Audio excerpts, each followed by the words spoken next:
You've been taught to believe only what you can see, and that's exactly why you're blind. From the moment you opened your eyes, the world started lying to you, telling you that what's real is solid, measurable, and external. That reality ends at the skin. That consciousness is just a side effect of the brain, and that anything unseen is fantasy. But deep beneath that noise, buried under dogma and distraction, an older truth has always been whispering, one that terrified the rulers of every age and was hidden in plain sight. The truth is this: the universe is not made of matter, it's made of mind, and everything you call real is a reflection of something invisible. Hermeticism wasn't just ancient philosophy, it was a warning and a blueprint. It revealed a layered reality shaped by unseen forces, by intelligent energies, and by something even older than light, the ether. If you don't know that name, it's not because it doesn't exist. It's because they needed you to forget it. You were never taught to see the world as it truly is. You were trained to perceive only what fits within the narrow lens of materialism. From your earliest memories, your senses were quietly filtered, dulled by distraction, and shaped to serve a system that depends on your blindness. Look around. Everything you've been taught about reality begins with the assumption that only what can be measured matters, that atoms, cells, and physical laws make up the entirety of existence, that anything beyond that, energy, intention, spirit, is delusion, myth, or madness. But the ancients didn't think this way. Not the Hermeticists, not the mystics, not the initiates of forgotten schools. They understood something we've been conditioned to forget. Reality is layered. The visible is only the surface. Beneath the skin of the world flows an invisible current, a subtle force that connects all things, a primordial substance the ancients called Aether. It wasn't superstition. It was a core principle of their cosmology. To them, ether was the living breath of the divine mind, the medium through which spirit shapes form. It permeated everything, binding heaven and earth, mind and matter, thought and experience. And for centuries, it wasn't just the esoteric world that embraced it. Early scientists believed in it too, before they were silenced. Before the shift, the war on ether didn't start in the temples. It started in the universities. In the transition from metaphysics to mechanism, from reverence to reductionism, ether became a threat. Why? Because it confirmed that consciousness was not contained in the brain, that energy was not just force but intention. And most dangerously, it hinted that human beings were more than biological machines. If ether was real, then the soul was real. And if the soul was real, then the systems built to control bodies wouldn't be enough to control minds. That couldn't be allowed. So they erased it. Quietly, systematically, replacing it with cold equations and particle models that separated the observer from the observed, the spirit from the self. They buried ether beneath a wave of ridicule and rebranded it as obsolete. And yet, traces of it remain. In every intuitive feeling you've ever had, in the way your presence shifts a room, in the fact that thought can move flesh, that dreams can change direction, that emotions can alter health. These are not glitches in the matrix, they are glimpses through the veil. The truth is, your entire perceptual reality has been shaped to keep you tethered to surfaces. You're shown forms, not frequencies, names, not essences. But the Hermeticists knew better. They knew that behind every object is a vibration, and behind that vibration is mind. Ether was the bridge between what is seen and what causes it to be seen. Lose the bridge, and you lose the ability to understand your place in the cosmos. You become a prisoner of surfaces, enslaved by the five senses, blind to the very forces that shape your life. That's why Hermeticism isn't just ancient wisdom, it's forbidden knowledge.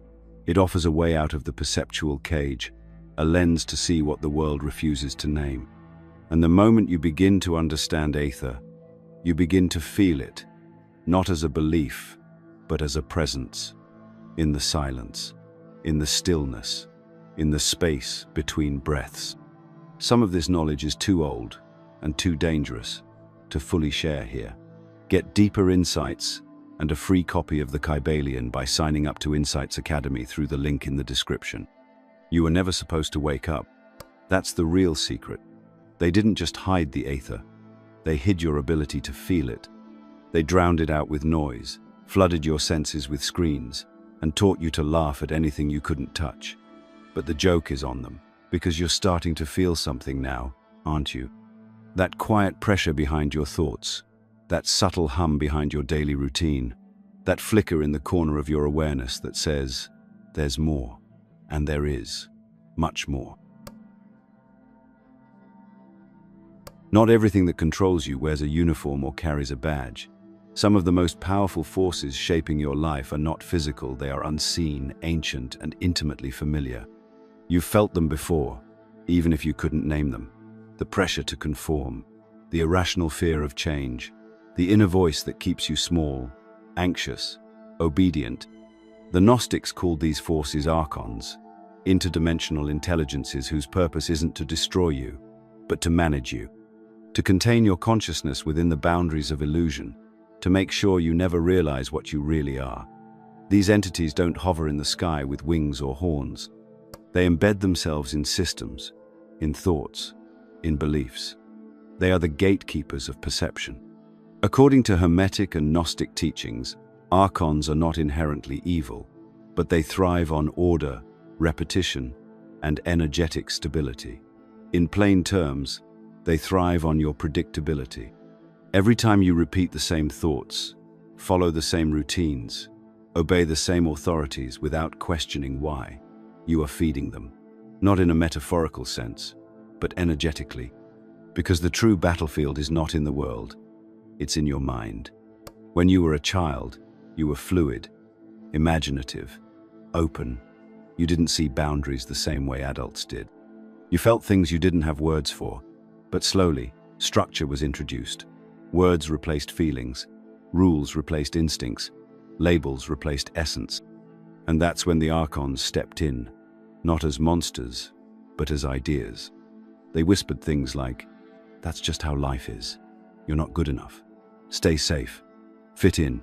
They taught you to fear your own expansion, to trade freedom for approval, to treat conformity as wisdom, and the system we call society, it's their playground. The Archons don't need to force you into submission. They built a world that does it for them. A world where compliance is rewarded and resistance is pathologized, where attention is hijacked, truth is buried beneath entertainment, and questioning authority is seen as dangerous. Every scroll, every slogan, every algorithm is a thread in the web, and the more entangled you become, the more distant your soul begins to feel. But the Hermeticists didn't just name the Archons, they revealed their weakness. Because these beings are not creators, they're imitators. They don't invent, they reflect. They can only shape what you give them, and what they fear most is inner light. Not external rebellion, but internal sovereignty. A mind that questions, a heart that remembers, a soul that refuses to submit. The presence of Archons isn't fantasy, it's experiential. Have you ever tried to make a radical change in your life and suddenly felt an invisible resistance? Not from others, but from within. That's not just fear, that's programming. That's a system kicking in to keep you in your assigned lane. You don't need shackles if your mind has been conditioned to avoid the door. But something ancient within you has started to stir. That inner whisper, the one that's grown louder over the years, isn't just intuition. It's a memory of a time when you weren't owned. When your thoughts were yours, your dreams undistorted, your will unbroken. The Archons can't touch that part of you. They can only distract you from finding it. And here's what they don't want you to know. Once you recognize them, they lose power. Once you name the voice in your head that doubts you, not as your own, but as a parasite, it starts to shrink. Awareness is acid to their influence. That's why they engineered a world of constant noise, so you'd never hear your own signal. But silence is coming back. Stillness is returning. And through that crack in the system, light is pouring in. They controlled your outer world for generations. But your inner world, that was never theirs to keep. And once you take it back, nothing, no government, no belief, no invisible entity can ever hold you again. There's a voice inside you that's always been there, subtle, unwavering, ancient. It's the whisper you ignored when you chose comfort over courage. It's the pull you felt toward the truth when everyone around you clung to the lie. That voice isn't your ego, your programming, or your fear. It's your daemon, the unseen guide. Hermeticism speaks of not as a metaphor, but as a literal spiritual presence. And chances are, you've been trained your whole life to ignore it. In modern language, the word daemon sounds sinister, like something to cast out or exorcise. But in ancient Hermetic, Platonic, and Gnostic traditions, the daemon was revered. It wasn't evil. It wasn't chaotic. It was your link to the divine mind, your personal emissary from the realm beyond form. Think of it as the bridge between your lower self, the one bound to instinct and illusion, and your higher self, the one aligned with purpose, vision, and eternal truth. Your daemon isn't outside of you. It's embedded in your consciousness, speaking not in words but in symbols, feelings, synchronicities, dreams. And the reason you've struggled to hear it isn't because it's weak. It's because the noise around you is deafening. From childhood, you were taught to distrust that inner pull. You were rewarded for following rules, not instincts. Praised for repeating facts, not asking deeper questions. Conditioned to believe that guidance comes from authority, not from within. And every time you felt something stir in your gut, something deeper, something truer, you were told to suppress it, that it was just imagination. But Hermeticists knew that imagination is not a fantasy, it's a form of perception, a way to access the subtle realms where the daemon resides. Your daemon is not there to flatter you. It doesn't care about your ego, your career status, your likes or followers. It is singularly focused on one thing, helping you remember who you are. Not the version of you that was shaped by society, trauma, or cultural expectations, but the version that existed before any of that, the soul in its raw, unpolished form. And when you resist the daemon, when you choose conformity over calling, you feel it. The anxiety, the ache, the quiet sense of dislocation, because to betray your daemon is to fracture your soul. But to follow it, that's where things begin to shift. That's where the real path opens. Not the path that others laid out for you, but the one that winds through mystery, challenge, transformation. The Hermetic path isn't about external success. It's not about being good in the eyes of the world. It's about alignment. Living in harmony with your daemon, letting it guide you through darkness and uncertainty. That's how initiates in ancient mystery schools were tested, not by how much they knew, but by how willing they were to surrender to the wisdom within. And the daemon doesn't shout. It nudges. It waits.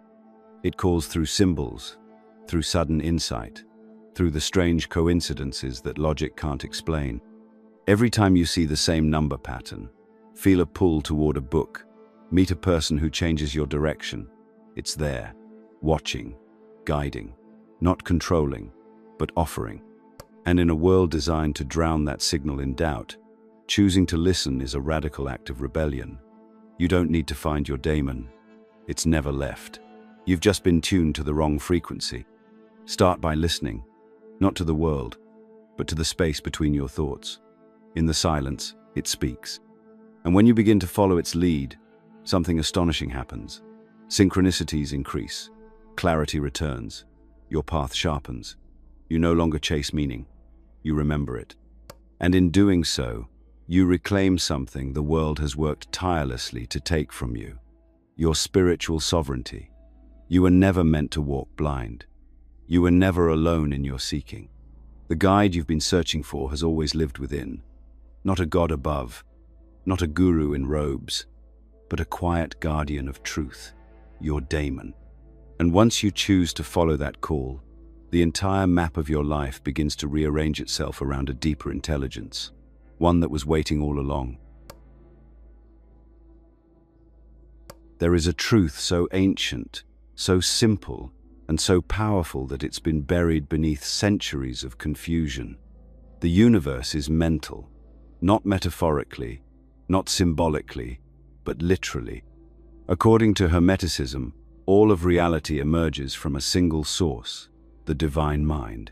Everything you see, touch, feel, or think is a ripple within that mind. You are not separate from it. You are it, observing itself through the lens of your own awareness. This isn't just a spiritual belief, it's a metaphysical law. In Hermetic philosophy, the divine mind, called Nu, is the origin of all form. Before matter, before energy, before even time, there was thought, pure, undivided intelligence. That intelligence didn't explode into chaos like modern science claims. It unfolded, it imagined, it created layers of experience, dimensions of meaning, and spirals of time, all as expressions of a single living intelligence. That means you're not some biological fluke lost in a cold, dead cosmos. You're a node in an infinite consciousness, a thought wrapped in flesh, a spark of a much greater fire. And yet, the world you were raised in teaches the opposite. It tells you that mind comes after matter, that thought is a side effect of brain chemistry, that consciousness is fragile and fleeting. But ask yourself, what do you experience first, in every waking moment? The world, or your awareness of it? Even science, when pressed, starts to crumble at the edges of this question. Quantum physics tells us that the observer influences the observed, that particles don't even exist in a definite state until they are measured, that reality isn't objective, but participatory. What the ancients intuited, modern science is beginning to whisper, but Hermeticism already screamed it from the temples. The universe is consciousness, not filled with consciousness, made of it. And when you understand this, something inside you shifts. You stop chasing external validation, because you realize the world is not happening to you, it's happening through you. Your beliefs shape your experience. Your attention carves the path. What you dwell on, you draw in, not through wishful thinking, but through the physics of awareness. This is what the Archons fear. A mind that understands its own power is a mind that cannot be manipulated. A soul that knows it is divine doesn't obey out of fear. It creates from alignment. It disrupts. It dreams. It remembers. That's why you were taught to dismiss all of this as mystical fluff. Because the moment you realize you are not a victim of creation but a co-creator of it, the game ends. And here's where the Hermetic principle, as above, so below, comes alive. The macrocosm and the microcosm mirror each other because they are reflections of the same thought. Your inner world is not separate from the outer one. It's a fractal of the whole. Shift your mind, and the pattern shifts with it. That's why spiritual growth isn't just personal, it's cosmic. Every insight, every breakthrough, every act of healing ripples into the fabric of the all. You don't need to escape the world to find the divine mind. You're swimming in it. Every sound, every sensation, every flash of intuition is a pulse of that intelligence. When you meditate, when you reflect, when you dream, you're not escaping reality. You're syncing with its true source. That's why silence is sacred. It's not emptiness. It's the place where the voice of the all can finally be heard. And here's the most profound part. Just as you are within the divine mind, it is also within you. The sacred isn't locked in temples or buried in books. It's pulsing behind your thoughts, waiting to be acknowledged. The Hermetic path doesn't lead you away from the world. It leads you deeper into it, through awareness, through intention, through alignment. You've always been creating. Every thought you repeat, every image you feed, every word you speak, it all leaves an imprint on the field of reality. The question isn't whether you're shaping your life. The question is, are you doing it consciously, or are you letting others do it for you? The divine mind doesn't demand worship. It doesn't issue commands. It simply offers one eternal truth. You are not separate. You never were. You are the seen and the seer, the thought and the thinker, the dream and the dreamer. And the moment you truly grasp that, the illusion of separation dissolves, and you remember what it means to be infinite. Long before gravity had a formula or light was broken into wavelengths, ancient minds understood something we've since forgotten. Everything is connected by something invisible, not metaphorically, but literally. That something was called ether. It wasn't just another element. It was the first and last, the breath between things, the medium that carries all vibration, all light, all thought. Not air, not space, not void, but a subtle substance that filled the cosmos and made the impossible possible. Without it, spirit couldn't touch matter, thought couldn't shape form, and consciousness couldn't move through the body like electricity through a wire. Ether was the divine bloodstream of the universe. And then, like a switch was flipped, we were told it didn't exist. Modern science rejected ether not because it was disproven, but because it was inconvenient. It didn't fit into the cold, mechanical worldview that wanted the universe to be predictable and dead. Aether suggested the opposite, that reality is alive, fluid, and influenced by intention. It implied that human beings are not spectators of the cosmos, but participants in it. And if ether was real, then everything from ritual, prayer, healing, intuition, and energetic transmission suddenly made sense. That couldn't be allowed. Not in a world built on control, compartmentalization, and conformity. So Aether was cut out, scrubbed from textbooks, rewritten as myth, and yet, its echoes remain. You feel it in places science can't measure, in the magnetic charge of a sacred site, in the sensation that someone is staring at you before you see them, in the way music can alter your body chemistry, shift your emotions, and open your soul. Ether is not theoretical, it is experiential. It's the tingling silence before insight, the invisible current running through your body during meditation, the presence behind synchronicity. When people say, the energy in this room feels heavy, they're describing ether. When you feel in the flow, you're moving through it. The Hermeticists knew this. Their entire cosmology depended on it. The four classical elements, earth, air, fire, and water, were never complete without ether. Because ether wasn't just an element. It was the field that held them all. Every sacred symbol, every ancient rite, every geometrical structure from pyramids to mandalas was designed to manipulate ether, to move it, amplify it, receive it. You think those old temples were just stone and superstition? They were technology, etheric technology, and we've forgotten how to use it. But you haven't lost the ability to feel it. You've just been trained to dismiss it. When you think of someone, and they suddenly call you, that's not coincidence. That's transmission through Aether. When a place feels sacred without explanation, that's not emotion, that's resonance. The ether is like an ocean we've always been swimming in, and only now are we beginning to remember that it's there. Even science is beginning to circle back. Quantum fields, zero-point energy, non-locality, all of these are shadows of the ether, described without naming it. The vacuum of space isn't empty. It's charged, alive, bursting with potential. That's what the Hermeticists knew long ago. That matter is born from vibration. Vibration moves through Aether, and Aether is guided by mind. And that's the key. Ether doesn't just exist, it responds. It carries intention. It listens to consciousness, which means your thoughts don't just stay in your head. They echo outward. They shape outcomes. They affect others. This is why manifestation works. Not because the universe is a wish-granting machine, but because ether is the delivery system for will. Focus, repetition, emotion. These are not just spiritual practices. They are technologies for bending ether to your path. So when they told you to believe only in what you can see, they were cutting you off from the most powerful part of yourself. Because once you begin to sense the Aether, once you remember how to use it, everything changes. You become more than flesh, more than thought.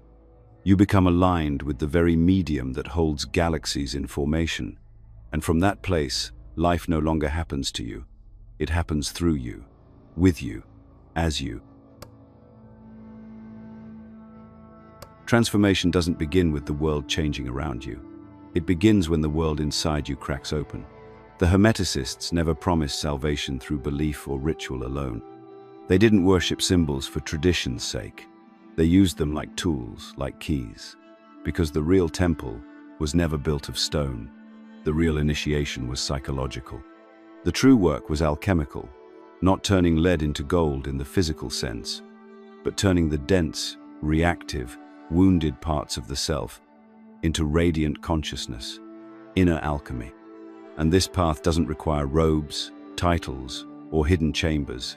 It requires honesty, brutal, raw self-honesty. In Hermeticism, the human being is not a finished product. You're a process, ongoing, layered, and unfolding. You are the matter, the vessel, and the alchemist all at once. The goal isn't to escape your humanity, but to refine it. To distill your experiences, your fears, your memories into clarity. This isn't self-improvement. This is self-reconstruction. Because most of what you call yourself is inherited, programmed, or reactive. Initiation begins the moment you realize that and choose to burn it down, consciously. The ancients called this the path of fire, not the fire that destroys, but the fire that purifies. And it always starts with discomfort. Pain is the signal. The false self resists. It wants to hold on to old patterns, familiar suffering, predictable cycles. But the deeper part of you, the Damon-guided, ether-connected self, knows that pain is just pressure from a deeper truth trying to surface. That anxiety isn't just dysfunction. It's a misalignment. That numbness isn't peace. It's suppression. Inner alchemy is about confronting that directly, not numbing it. You were taught to fear your shadow, to hide the chaos inside. But Hermeticism says the opposite. Your darkness is the material, the raw ore, the place where the gold is hidden. Alchemy isn't clean. It's messy, volatile, wild. You don't get to bypass your wounds. You transmute them. You sit with them until they reveal the lesson, the pattern, the trapped power inside. And as you do, something incredible happens. Your identity stops being a cage and starts becoming a compass. You stop reacting and start responding. You stop chasing meaning and begin embodying it. This is why the Hermetic path was always walked in stages, because no one wakes up fully refined. Each stage of awakening peels back another layer of illusion. You begin to see how every belief, every emotional trigger, every pattern in your life is a reflection of something inside. The world is no longer a battlefield, it's a mirror, and that changes everything. Because once you stop blaming the external and start working with the internal, you access the one thing the Archons cannot touch, your will. Inner alchemy teaches you how to wield that will, not impulsively, but with precision. Not to control others, but to command your own reality. This is why true initiates walked quietly. They weren't chasing status, they were mastering vibration. Their thoughts were measured, their words intentional, their emotions purified, not suppressed, but aligned. They didn't need to dominate the world around them, because they had mastered the world within. And make no mistake, this is war, not against others, but against the noise that's been programmed into you. The fear, the doubt, the inner critic that says, you're not ready, you're not enough, you're too much. These voices are not yours. They are residues of conditioning, fragments of cultural spells. And every time you transmute one, you take your power back. You reclaim another piece of yourself from the grip of unconsciousness. This is what initiation really means. Not a ritual performed in secret chambers, but 1,000 moments of quiet courage, facing yourself, forgiving yourself, freeing yourself, again and again, until the weight you've carried for years begins to lift, until the chaos inside becomes calm, until you feel, maybe for the first time, that your life is not random, that it's a path, a process, a sacred unfolding. You don't need permission to begin. You don't need a master to unlock the door. You are the philosopher's stone. You are the vessel, the fire, and the gold. The Hermetic path doesn't promise ease. It promises evolution. And if you're still here, still reading, still feeling something stir beneath the surface, then your alchemy has already begun. The world you live in loves to pretend it invented knowledge. It takes fragments of ancient truths, wraps them in jargon, coats them in data, and claims discovery.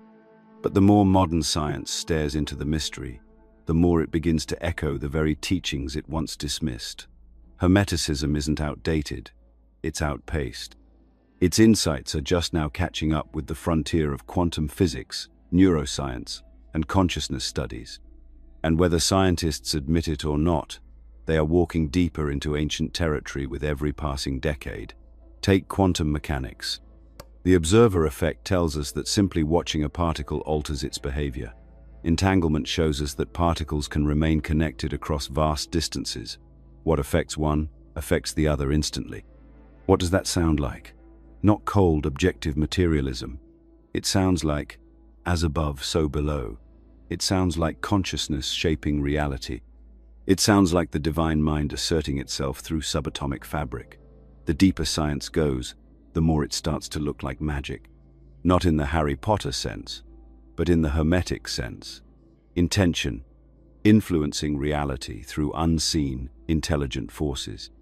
Even the idea of a holographic universe, proposed by theoretical physicists, is pure Hermetic thought, that the whole is reflected in every part, that time and space are not fixed, but illusory layers within a deeper field of consciousness, that what you see is not what is, but what your consciousness allows you to perceive. Ancient mystics didn't need particle accelerators to know this. They accessed it through altered states, ritual, breath, and silence. Their laboratories were within. Their measurements were experiential. And in many ways, their insights were more complete because they included the observer, the self, the soul, not just the object under scrutiny. Modern medicine now begins to recognize that belief influences healing, that the placebo effect isn't some nuisance variable. It's evidence that the mind can change the body. That thought shapes chemistry. That intention affects biology. Again, this is not new. The Hermeticists taught that ether carries not just light and vibration, but will. That the human being is not just flesh and bone, but waveform, field, and frequency. Reiki, breathwork, meditation, frequency therapy, all of it is rediscovered Hermetic medicine in disguise. Even psychedelics, now being studied as treatments for depression, PTSD, and addiction, open doors Hermeticists knew well. These substances don't just disrupt the default mode network in the brain. They thin the veil. They dissolve the ego. They allow access to what the ancients called the inner worlds, planes of awareness layered between the physical and the divine. Users report merging with pure intelligence, encountering guides, seeing geometric codes underlying reality. These aren't hallucinations, they're transmissions.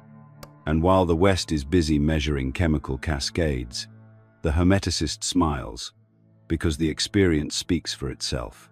What the modern world calls a breakthrough, Hermeticism calls remembering. It's not that we're finally figuring things out, it's that we're finally remembering what we've always known, that consciousness is primary, that the physical is secondary, that intention is power, and that nothing is truly separate. Every field of science that pierces deeply enough, whether it's physics, biology, or psychology, inevitably starts bumping into spirit. It runs out of language. It starts to stutter, and when it does, it reaches the threshold the ancients mapped with symbols and silence. This is not a call to reject science. It's a call to expand it, to integrate what was split, to see that the mystical and the measurable are not enemies, but complements, that the Hermetic model didn't need to be proven because it was lived. It was tested in the body, in consciousness, in direct communion with the Aether, and it passed the only test that ever mattered: transformation. We are now living in a time when the veil between science and spirituality is thinning. when what was once scorned as superstition is now being rebranded as innovation. But don't get it twisted. This knowledge is not new. It's ancient. It's been hidden, buried, renamed, and sold back to us in fragments. The sacred isn't coming back. It never left. We just stopped listening. If you can learn to see through the modern facade, to recognize the old truths dressed in new clothes, you'll start to understand the deeper game. You'll see that Hermeticism isn't folklore. It's a technology, a system of spiritual physics, built not on faith, but on experience. And you hold the controls. Right now, not when science gives you permission, not when society accepts your beliefs, but when you choose to reclaim your vision and trust your perception again. Because the divine mind never needed your proof. It only needed your attention. There's a reason you were never taught any of this. A reason the names Hermes, Aether, and Damon never showed up in your schoolbooks. A reason the divine mind was replaced with neural networks and quantum consciousness was reduced to a joke. It's not because this knowledge was primitive or disproven. It's because it was dangerous. Not dangerous to people, but dangerous to power. Because when you understand that your thoughts shape reality, that you carry a divine spark, that unseen forces guide and influence your path, you're no longer controllable. You're no longer dependent on external systems for validation, instruction, or salvation. And that's when you become a threat. The suppression of Hermetic knowledge wasn't a cultural accident. It was a coordinated effort. Across history, in empire after empire, the same pattern repeated. Knowledge that empowered individuals was burned, buried, or twisted. The Library of Alexandria wasn't destroyed by time. It was destroyed by people who feared what it contained. Mystery schools were shut down. Teachers were executed. Symbols were hijacked and rebranded. Sacred geometry turned into decoration. Ritual became dogma. And the living thread that connected humanity to the unseen world was severed. Why? Because the Hermetic worldview does not create obedient citizens. It does not reinforce hierarchy or uphold dogma. It does not serve the state, the corporation, or the priesthood. It teaches that you are the temple, that the kingdom of heaven is within, that spiritual authority cannot be outsourced. It shows you how to tune into your Damon, align with the divine mind, and work with the Aether directly, no middlemen required. And that makes you uncontrollable. The systems that benefit from your blindness know this. That's why they created a world of noise, endless distraction, stress, division, superficiality. They feed you trivia and call it news. They overload your senses with flashing lights, rapid cuts, and endless scrolling until the idea of sitting in silence with yourself feels unbearable. Because in that silence, you'd start to hear something else. Something ancient, something real, something they cannot censor. Religions weren't created to connect you to God. They were created to mediate your access to it. To build structures that told you what to believe, how to pray, and who to obey. But the mystics, the Hermeticists, the Gnostics, the initiates, they never needed permission. They walked away from the temples and turned inward, and they found what the world could never give: direct communion with the source of all things. That's why they were exiled, demonized, erased. Not because they were wrong, but because they were right and dangerous. Governments have always feared the mystic, not because mystics rebel violently, but because they dissolve fear. And a population that no longer fears cannot be ruled by manipulation. You can't sell obedience to someone who knows they are free. You can't convince someone to hate their neighbor when they've seen the divine spark in every being. And you can't profit from someone who's no longer chasing false desires. Even education, in its modern form, is complicit. It teaches memorization, not wisdom. Conformity, not creativity. It trains you to fit into a machine, not to awaken from it. Spiritual truth has been stripped from the classroom, replaced with sterile facts and fragmented disciplines. And yet, the whispers remain, in the cracks between subjects, in the stories of rebels and thinkers who dared to question the script. They were trying to tell you, you just had to listen differently. The war on awareness is subtle. It doesn't look like war. It looks like a routine, like social norms, like endless entertainment and meaningless rituals. It looks like comfort. But beneath it all, it's a campaign to keep you asleep, to make sure you never remember the truth, that you are more than a body, more than a job title, more than a follower or consumer. You are a being of light moving through form. You are mind made manifest. You are the missing piece in a puzzle that was never meant to be solved from the outside. And the moment you begin to remember that, truly remember that, the system starts to shake, because its foundation is not built on force. It's built on your belief in its necessity. Remove that belief, and the illusion crumbles. They spent centuries trying to make you forget, but they failed, because here you are, listening, feeling something move beneath the surface. And once that spark is lit, it spreads, quietly, relentlessly, until truth becomes louder than programming, until the veil thins beyond repair. You were never meant to stay lost in the illusion. The forgetting was temporary. The veil was always supposed to be lifted, not by force, but by awakening. And that's where you are now, at the edge of remembering. Because the purpose of Hermeticism was never to mystify you, it was to return you, to yourself, to the source, to the divine mind from which everything flows. The universe is not a dead machine. It is alive, thinking, dreaming, and you are one of its thoughts, conscious, self-aware, and capable of waking up within the dream. This is what it means to be made in the image of the All. Not in body, but in structure.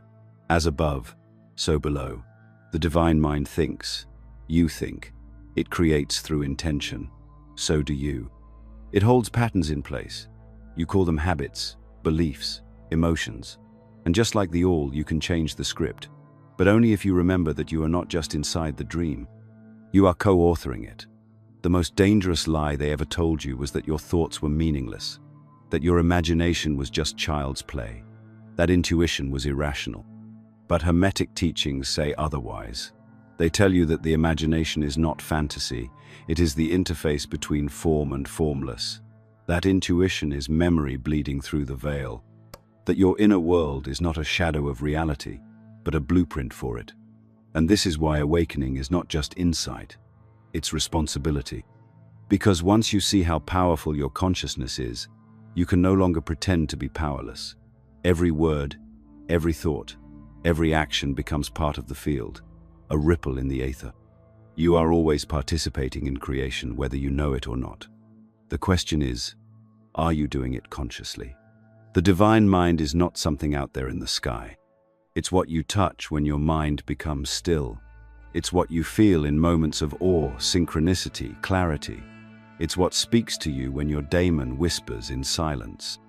It's what moves the breath through your lungs, beats your heart, and pulls you toward truth when everything around you screams comfort. And the more you align with it, the less fragmented you become, the more whole you feel, because you're no longer split between what you are and what you pretend to be. This alignment is not about escape, it's about embodiment. You don't leave the world behind, you bring higher awareness into it. You don't reject the body, you refine it as an instrument of spirit. You don't condemn the material, you rewire it through intention. That's the Hermetic path. Not transcendence through denial, but elevation through integration. The divine mind doesn't want worship, it wants resonance.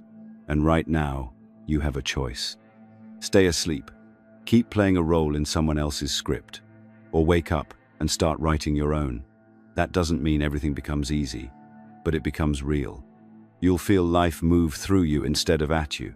You'll begin to see the patterns, how nothing is random, how the people, challenges, and even the pain were all initiations, signals, reminders, clues pointing you back to the truth that was never gone, only buried.